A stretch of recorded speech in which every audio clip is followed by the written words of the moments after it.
السلام علیکم. کہانی کو آخر تک پورا سنیے گا، اور اگر آپ چینل پر نئے ہیں تو سبسکرائب ضرور کیجیے گا. اس کی دوسری شادی ناکام ہوئی تھی. زمانے کی نظروں میں وہ مظلوم نہیں بدبخت تھی. لوگ اس کی ماں سے ہمدردی جتاتے ہوئے اسے بدقسمت اور منحوس قرار دے رہے تھے، جبکہ اس کی ماں غیروں سے ایک قدم آگے بڑھ کر اسے مجرم قرار دے رہی تھی.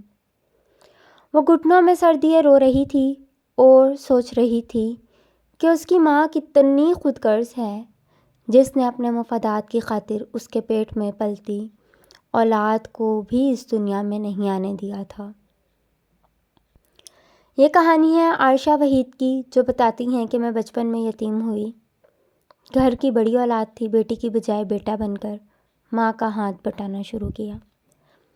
ساتھ ساتھ اپنی تعلیم بھی جاری رکھی، مگر میٹرک کے بعد میری ماں نے ساری ذمہ داری میرے کاندھوں پر ڈال دی. تو مجھے باقاعدہ تعلیم کو خیر آباد کہنا پڑا اور اوپن یونیورسٹی کی طرف سے تعلیم شروع کر دی. گو کہ اس کا بھائی اب محنت کرنے کے قابل تھا، مگر ماں کا لاڈلا ہونے کی وجہ سے اس پر کبھی کوئی ذمہ داری نہیں ڈالی گئی. کئی دن گھر سے باہر رہتا تھا. اگر کبھی میں احتجاج کرتی بھی تو میری والدہ میرے سامنے آنسو بہانے لگتی. میری والدہ نے میری پہلی شادی کسی اپنے دوست کے بیٹے سے کی. ان کی سوچ یہ تھی کہ میری والدہ اور بہن کو بھی سہارا دے گا، مگر یہ ان کی خام خیالی ثابت ہوئی. جب وہ میری ماں کی امیدوں کے برخلاف نکلا تو میری والدہ نے اس سے میری طلاق کروا دی، کیونکہ وہ مجھے بھی والدہ اور بہن کی مدد کرنے سے منع کرتا تھا. جب مجھے طلاق ہوئی تو میں امید سے تھی. میری والدہ نے میری اولاد کے لیے میری ہی کوکھ کو قبر بنا دیا، مگر میں چاہ کر بھی ماں کے اس فیصلے کی مخالفت نہ کر سکی، اور میری سگی ماں کو میرے دکھ کا احساس بھی نہ ہوا. انہیں بس میری کمائی سے غرض تھی، جس سے ان کا گھر چلتا رہنا چاہیے تھا. وہ میری شادی نہیں، تجارت یا سودا کرتی تھی. ان کو میرے ساتھ شاید ہمدردی تو نہیں ہوگی، مگر ان کو میری کوئی فکر نہ تھی. پہلی شادی کی ناکامی کے 5 سال بعد دوبارہ میرا رشتہ میری والدہ نے میرے پھپھوزاد سے طے کر دیا. اب کی بار بھی میری حیثیت بکاؤ مال جیسی تھی، مگر پہلے صرف میری والدہ اپنا مفاد دیکھتی تھی. اب کی بار میرے پھپھوزاد بھی اپنا داؤ کھیل رہا تھا. جہاں رشتے طے کرتے وقت انسان کی فطرت اور عادات سے زیادہ اپنے لالچ اور مفادات کو دیکھا جائے، وہاں تعلق زیادہ دیر نہیں چلتے. میرے ساتھ اب کی بار بھی کچھ ایسا ہی ہوا تھا. میرا پھپھوزاد پہلے سے شادی شدہ تھا. اس کے 3 بچے اور بیوی تھی. اسے اپنے گھر کے لیے مفت ملازمہ کی ضرورت تھی، جسے وہ محض روٹی اور کپڑے پر رکھ لیتا، جبکہ میری ماں کو اپنا لاڈلا بیٹا محنت اور مشقت سے بچائے رکھنا تھا. لہٰذا ایک بار پھر مجھے بلی چڑھا دیا گیا. میری شادی کے بعد میرے پھپھوزاد نے نگاہیں بدل لی. میں دن بھر ایک پرائیویٹ کمپنی میں کام کرتی، شام کو واپس آتی تو اپنے شوہر اور اس کی بیوی بچوں کی خدمت گزاری کرنے لگتی. مجھ کے اس کے عوض میرے شوہر کا چند گھنٹوں کے لیے ساتھ مل جاتا. میرے شوہر کو میری ذات میں کوئی دلچسپی نہیں تھی. اسے میری کمائی اور اپنے دوسرے بیوی بچوں کی خدمت میں زیادہ دلچسپی تھی. میرے مہینہ بعد ملنے والی تنخواہ آتے ہی میرے ہاتھ سے وہ لے لیتا اور اپنے پہلے بیوی بچوں پر لگا دیتا.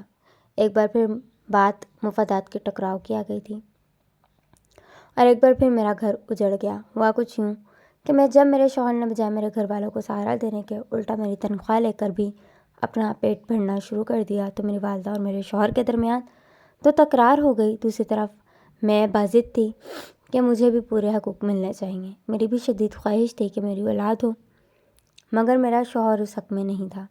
وہ بس میری حیثیت گھریلو خادمہ کی سی رکھنا چاہتا تھا. انہی باتوں کی وجہ سے ایک بار پھر مجھے طلاق ہو گئی، اور ایک بار پھر میں اپنی والدہ کی دہلیز پر آ بیٹھی. اب کی بار لوگوں کی باتوں سے میں اتنا زچ ہو گئی کہ میں نے زندگی پر اپنی موت کو ترجیح دی، کیونکہ میرا بھائی میرا سہارا بننے کے لیے تیار نہیں تھا. میری بہن اور والدہ کا لالچ میرا گھر نہیں بسنے دے رہا تھا، اور لوگوں کے اس طنز و تراز کی وجہ سے گھر سے نکلنا میرے لیے ممکن نہیں رہا تھا. اس لیے میں نے زہر کی گولیاں کھا لیں. لیکن میری زندگی کو میرا امتحان مقصود تھا. میری ماں وسیلہ بنی اور ایک بار پھر میری زندگی بچ گئی. میں ایک بار پھر کوہلو کے بیل کی طرح گھر چلانے کے لیے نوکری کرنے لگی، مگر اب کی بار بھی میری ماں کو مجھ پر کوئی رحم نہ آیا. میں نے اب کی بار بھی التجا کی کہ بھائی سے کہو میرا سہارا بنے. مگر میری ماں نے اپنے لاڈلے بیٹے کو سپورٹ کیا اور میرے سامنے آنسو بہاتے ہوئے کہنے لگیں یہ محنت مشقت اس کے بس کا کام نہیں، جبکہ میرے بھائی کا شمار اہل علاقہ کے انتہائی لوفر لڑکوں میں ہونے لگا۔ وہ کئی دن گھر سے باہر رہتا، اللہ بہتر جانتا تھا کہ وہ کن سرگرمیوں میں پڑا ہوا ہے۔ نہ تو میری ماں نے کبھی اس سے سوال کیا اور نہ ہی خود کبھی اس کے ذہن نے اسے لعنت ملامت کی۔ میری دوسری بہن کی شادی ہوئی، اس کی ایک بیٹی ہوئی اور وہ روٹھ کر میکے واپس آ گئی۔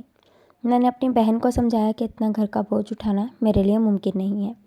میں گاؤں کے کسی معتبر بندے کو کہہ کر تمہاری اور تمہارے شوہر کی صلح کروا دیتی ہوں، کیونکہ بچی کے دودھ، بیماری اور ہر چیز کے اخراجات اٹھانا والدہ کا اور اپنا اور آپ کا پیٹ پالنا میری کمائی سے اتنا کچھ ممکن نہیں ہوگا۔ لیکن میری بہن نے بجائے حقیقت کو سمجھنے کے میری بات کو الٹا لے لیا، والدہ سے میری شکایت کر دی اور میری ماں ایک بار پھر بددعائیں دیتی ہوئی مجھ پر چڑھ دوڑی۔ میں نے خاموشی سے ایک بار پھر اپنے آپ کو کوسنے لگی۔ میری والدہ نے میری بہن کی بیٹی کو میرے سپرد کر دیا اور مجبوراً یا خوشی سے میں یہ فرض ادا کرنے لگی۔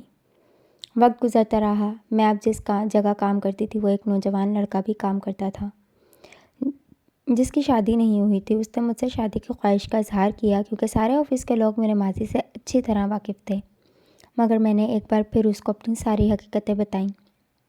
اس نے میری بات مکمل ہونے سے پہلے ہی کہا کہ میں تمہارے بارے میں سب کچھ جانتا ہوں۔ جب میں نے اس کو ساری حقیقتیں بتا لیں تو اس کے بعد میں نے اس کو اپنی والدہ سے ملوایا۔ اس نے بتایا کہ اس کے گھر والے شادی پر راضی نہیں ہیں، اس لیے اسے کورٹ میرج کرنا پڑے گی۔ میں اپنی والدہ اور بہن کے ساتھ اپنے گھر میں رہوں گی اور وہ بھی میرے گھر میں ہی رہے گا۔ میری والدہ نے اس کی بات مان لی اور یوں ہم نے کورٹ میرج کر لی، مگر اس بار بھی میری قسمت مجھ پر مہربان نہ ہوئی۔ مجھ سے شادی کے بعد میرے شوہر نے جاب چھوڑ دی اور گھر بیٹھ گیا۔ میری محنت اور مشقت سے کمایا گیا رزق حلال وہ شراب و شباب پر لٹانے لگا۔ میں نے اس کو سمجھانا چاہا مگر اس نے میری بات کو نہ سمجھا، بلکہ الٹا مجھے طلاق دینے کی دھمکی دینے لگا۔ میں جو پہلے 2 بار ٹھکرائی جا چکی تھی، طلاق کا لفظ سن کر سمجھ جاتی اور خاموش ہو جاتی، چاہ کر بھی اس کے برے راستے میں رکاوٹ نہیں بن پاتی۔ یہاں تک کہ شراب کے نشے میں دھت شخص نے میری بہن پر بری نظر رکھنا شروع کر دی۔ جب میں نے اس بات پر سخت رد عمل دیا تو اس نے مجھے طلاق دے دی۔ جب میرے پیٹ میں اس کی 8 ماہ کی بیٹی موجود تھی، میری قسموں و وعدوں کے باوجود بھی اس نے بیٹی کو اپنی بیٹی ماننے سے انکار کر دیا اور مجھے بد چلن بد کردار کہتے ہوئے چھوڑ دیا، بلکہ الٹا میری گزری ہوئی زندگی کو بھی داغدار کر دیا، یہاں تک کہ اس محلے میں رہنا ممکن نہیں رہا۔ میں اپنی والدہ، بہن اور اس کی بچی کو لے کر کرائے کے مکان میں منتقل ہو گئی۔ میرے ان حالات میں بھی میرے بھائی کی غیرت جاگ گئی، وہ ہمارا سہارا نہ بنا، یہاں تک کہ بیٹی کی پیدائش کے بعد مجھے جلد ہی دوبارہ ملازمت شروع کرنا پڑی۔ آج میں گینٹھیا کی مریض ہوں، میرے جوڑ ہر وقت دکھتے رہتے ہیں، میں تقریباً چلنے پھرنے سے بھی قاصر ہوں، مگر اس کے باوجود اپنی بچی، والدہ، بہن کا پیٹ پالنے کے لیے ملازمت کرنے آتی ہوں۔ میری اس حالت کے باوجود میری ماں کو کبھی مجھ پر ترس نہیں آیا، اس نے کبھی میرے بھائی کو نہیں سمجھایا اور نہ ہی میں کبھی میرے بھائی نے غیرت کی کہ وہ میرا سہارا بنے۔ میں ہر اس انسان سے خود کو چھپائے پھرتی ہوں جو میرے ماضی سے واقف ہوں۔ میرا ماضی میرے لیے گالی بن چکا ہے، میرا خدا گواہ ہے، میں نہ کبھی بری تھی نہ کبھی کوئی برا کام کیا، مگر اس کے باوجود میں زمانے کی نظروں میں خود کو پارسا ثابت نہیں کر سکی۔ آج بھی اگر کسی پرانے جاننے والے کو دیکھ لوں تو مجھے لگتا ہے اس کی آنکھیں مجھ سے سوال کر رہی ہیں، کوئی مجھ سے حال پوچھتا ہے تو بتانے سے پہلے میری آنکھ سے آنسو نکل آتے ہیں، مگر آج بھی اپنا گھر میں چلا رہی ہوں۔ مجھے قسمت، تقدیر یا رشتوں سے کوئی گلہ نہیں، بس میرا زمانے اور معاشرے سے ایک سوال ہے کہ اگر قربانی بیٹیوں نے ہی دینی ہوتی ہے تو پھر سجدوں میں اور درگاہوں پر جا کر بیٹے کیوں مانگے جاتے ہیں؟ اللہ حافظ۔